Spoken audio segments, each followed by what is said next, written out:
విశాఖలో గీతం ఆసుపత్రి వైద్యుల నిర్లక్ష్యానికి ఓ నిండు ప్రాణం బలి. వైద్యులు సరిగా పట్టించుకోకపోవడంతోనే తన భర్త చనిపోయాడంటూ కుటుంబ సభ్యులతో కలిసి ఆసుపత్రి ముందు భార్య ఝాన్సీ ఆందోళన. రాజీ కోసం రంగంలోకి దిగిన టీడీపీ నేతలు. రాష్ట్రంలో వైద్యంపై కొరవడిన నిఘా, గాల్లో దీపంలా మారిన ప్రజల ప్రాణాలు. అక్కడికి అది అయిన తర్వాత వాళ్ళు బ్లడ్ షీట్లు గబా గబా గబా మార్చేస్తారు. మమ్మల్ని పంపించేసి మా అన్నయ్య ఏంటంటే ట్రీట్మెంట్ భయపడి ఇంకెక్కడైతే ఏం చేస్తారని భయపడి మా అన్నయ్య ఏమో వాళ్ళకి దండం పెడుతున్నాడు. ఏంటి ఇక్కడికైనా కాస్త ఇప్పటికైనా కాస్త రికవర్ అయ్యేలాగా చూడండి అని కాలు పట్టుకున్నాడండి. మళ్ళీ ఆ లోపల వచ్చిన డాక్టర్ కి సరే అయిపోయిన తర్వాత 11 o'clock వెళ్ళేటప్పటికి ఆయనకి ఆక్సిజన్ తీసి ఎన్ఐవి సాయి విజయ్ ఎన్ఐవి పెట్టారు. ఎన్ఐవి పెట్టారు, ఆక్సిజన్ తీసేసి ఎన్ఐవి పెట్టారు. అంటే మార్నింగ్ నేను వెళ్ళేప్పటికి మార్నింగ్ నిర్లక్ష్యం ఎన్ఐవి పెట్టారు. అంటే ఎన్ఐవి పెట్టే విధానం కూడా మీకు చెప్తానండి.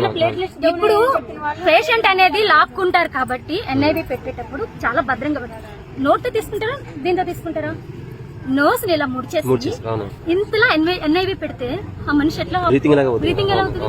అబ్జర్వ్ చేసుకోలేకపోతే నేను 3 సార్లు తిరిగితే ఏంకండి నోట్తో తీసుకుంటారు, ముక్కుతో తీసుకో, ఏ చిన్నపిల్లలాగా గెసురుతుంటే ఆయన అంత మనిషి అయితే కాదు. కాకపోతే తన అబ్బాయిని చెప్పుకోలేని పరిస్థితిలో నేను కిందకు చూసేసరికి నోస్ ఇలాగ అణిచేసి ఉన్నప్పుడు ఇంకా వెంటనే మళ్ళీ కేకలేసాను, ఏం పీకుతున్నావు నువ్వు అని చెప్పి తీసి ఆ నోస్ ని పైకెట్టారు.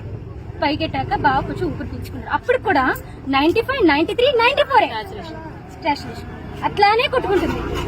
అప్పుడు కరెక్ట్ చెప్పారమ్మా ఆయన చనిపోయినట్టు 3 గంటలు 5:30గా మీరు కలిసారు, డాక్టర్స్ కలిసారు మీరు? డాక్టర్స్ ఎవరు రావట్లేదు. ఇదంతా అయిపోయింది. ఇది అయిపోయిన తర్వాత డాక్టర్స్ ఎవరు వస్తారా అని వెళ్ళి తిరిగి కేవలం ఈ బ్లడ్ వల్ల అతనికి ఆయుసం పెరిగిపోతుంది. అప్పుడు ఏమైంది 86కి వచ్చేసింది సార్. సడన్ గా 86, 87 ఇలా కొట్టుకుంటుంది. సడన్ గా 81కి వచ్చేసిన తర్వాత నేను మేడం దగ్గరికి వెళ్ళి, మేడం ఏంటి హార్ట్ బీట్ పడుతుంది అని అన్నప్పుడు వాళ్ళేమో మాట్లాడుతున్నా. ఇప్పటికి 10 సార్లు ఎన్నిసార్లు లోపలికి వెళ్ళి వస్తున్నాం. 37. ఎంతమంది పిల్లమ్మా? ఒక పాప. అయితే తర్వాత మేడం వాళ్ళు మొత్తం స్టాఫ్ అందరూ అక్కడ ఉండగా నేను వెళ్ళినప్పటికీ అక్కడ స్టాఫ్ మాట్లాడుతున్నారు. 78కి వచ్చేసింది. నేను మైండ్ లో 81 ఉంది, ఇంకా వీళ్ళు ఏం చేస్తున్నారని వెళ్ళి వాళ్ళు అక్కడ ఉంటుండగానే నేను వెళ్ళి చూస్తే 78కి వచ్చింది. మళ్ళీ నేను తిరిగి వచ్చి మేడం చెప్తే అప్పుడు ఇవి వెళ్ళి మెడిసిన్ ఇచ్చింది. అప్పుడు కూడా అడిగాను, ఇదానా మీ ట్రీట్మెంట్ అని. ఇప్పుడు మీకు చెప్పాను కదా 81, 86 ఇలా వస్తుంది. ఇప్పుడు 79 వచ్చాక 78 వచ్చాక మీకు చెప్తే మీరు వెళ్ళారు తిరిగి అనేసి. అంతేనండి. అప్పుడు వెళ్ళారు. అక్కడి నుంచి మమ్మల్ని పంపించలేదు. నమ్మకుండా నాకు తర్వాత మనం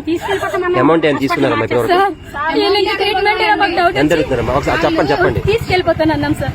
మా ఆడవచ్చు తీసుకుపోతామని మధ్యాహ్నం ఆయన ఎప్పుడైతే 11 గంటలకే సార్ ఏమన్నా తీసుకుపోతామంటే వాళ్ళు ఏమన్నా ఫస్ట్ అంతా అది మీ నిర్ణయం. మీకు ఓకేనా? లామా అంటారు కదా, మన ఇష్టపూర్వకంగా తీసుకెళ్లేది లామాని వాళ్ళకి సంతకం పెట్టమంటే నేను పెట్టాలంటే రీజన్ కావాలన్నాను ఫస్ట్. ఏనికి అంటే అమ్మ మీకు లామా అనేది మీ మా ఇష్ట ప్రకారం కాబట్టి నేను సంతకం పెట్టాను. ఎందుకంటే మేము డబ్బులు ఎక్కడైనా పే చేసుకుని పెట్టుకుంటాం అనేసి లామా మీద కూడా నేను సంతకం పెట్టానండి.